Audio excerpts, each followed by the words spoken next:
Watches in cinema go all the way back to the 1930s. Do you know which watch brand has the most appearances in cinema? Stick around to the end of the episode and you'll find out.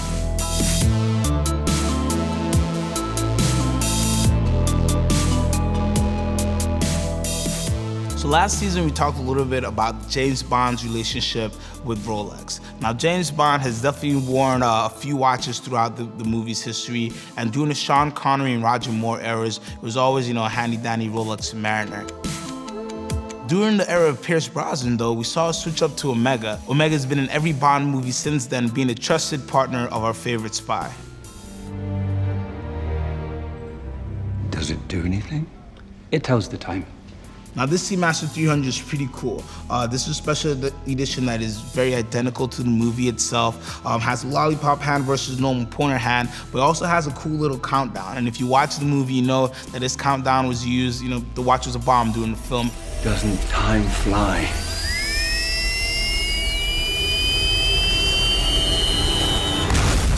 So this is another great example of a watch appearing in a movie, being represented for sale to the open public, but still keeping touches that honestly aren't useful in everyday wear, but ties you into that film and that experience of being James Bond. So when you have it on your wrist, you definitely ask for your martini shaken, not stirred. Perfect.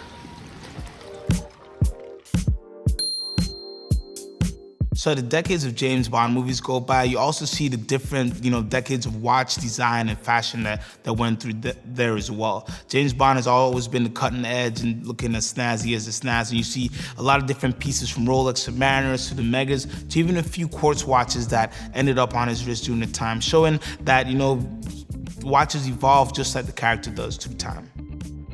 During the 70s and 80s, you saw an explosion in quartz watches. So during this time in movies, you definitely saw a lot of quartz pieces being sprinkled throughout and being used heavily because, again, they were the watches of that day. In Apocalypse Now, we saw the Seiko 6105 on Martin Sheen's wrist, going through the depths of the jungle, doing what he could to survive, and you saw that a quartz watch was really a tool to be used in the field.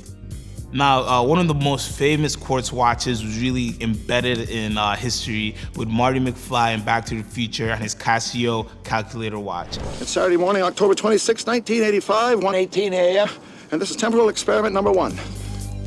Such an iconic piece because, it was a calculator on the wrist. Honestly, it's one of the coolest watches to ever be made in all watches. Why? Because it's funky, it's a calculator on your wrist, and if you find the gold ones, they're just classy, so you can't beat it. So in the modern era, luxury mechanical watches are definitely taking a little bit more of a forefront in most cinema and TV watch appearances, I'd say. You gotta give a lot of credit to Panerai and Sylvester Stallone for really being one of the first big partnerships in watches and movies that really kind of took off. Famously, Sylvester Stallone was filming the movie Daylight out in Italy, stopped in the Florence boutique, picked up a watch, loved it so much that he felt it really embodied his character in that movie, so he wore that watch. After that, Panerai made some special editions for Stallone, labeled them Slytech, and the rest is really watch history. Another Panerai slipped in one of Stallone's very good friend, Arnold Schwarzenegger movie, Eraser, a couple years later, where I believe the first 10 seconds or so was a Panerai Luminor, and got people in the movies thinking,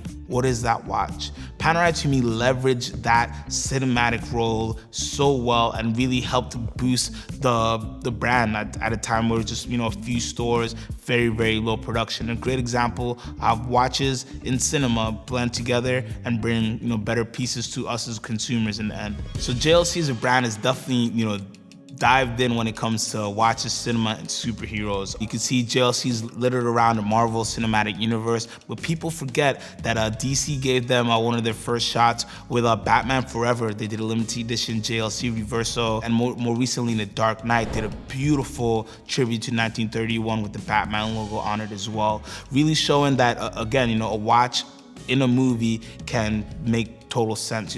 Doesn't Bruce Wayne seem like the type who'd have a Reverso? Isn't Bruce Wayne the same guy who has an alter ego, i.e. another side to flip over and become Batman? It actually, it makes sense on so many different levels, and I think JLC is doing a really great job of slipping their watches into cinema and television without it being overpowering and being a real natural fit to that character. At the beginning of the episode, I promised to tell you which brand was featured in the most movies throughout history. All the way back in 1932, you can find a Hamilton wristwatch appearing in Shanghai Express. The Hamilton Ventura has made a couple rounds itself, in 1961 popping up on Elvis Presley's wrist in Blue Hawaii, and more recently in the Men in Black series with Will Smith. In 1968's 2001 A Space Odyssey, they created futuristic watches that weren't working at the time, but 40 years later, they actually remade them into a special edition. The limited edition, of course, was 2,001 pieces and went very fast on the market. Now, Hamilton's been having some fun in the sci-fi realms late. Khaki Below Zero popped up on Matt Damon's character in The Martian, and they even designed a special watch for Jessica Chastain's character in the movie Interstellar, which was a key point in the film. Time's gonna change for me. It's gonna run more slowly. Now, when we get back, we're gonna compare. Time will run differently for us? Yeah.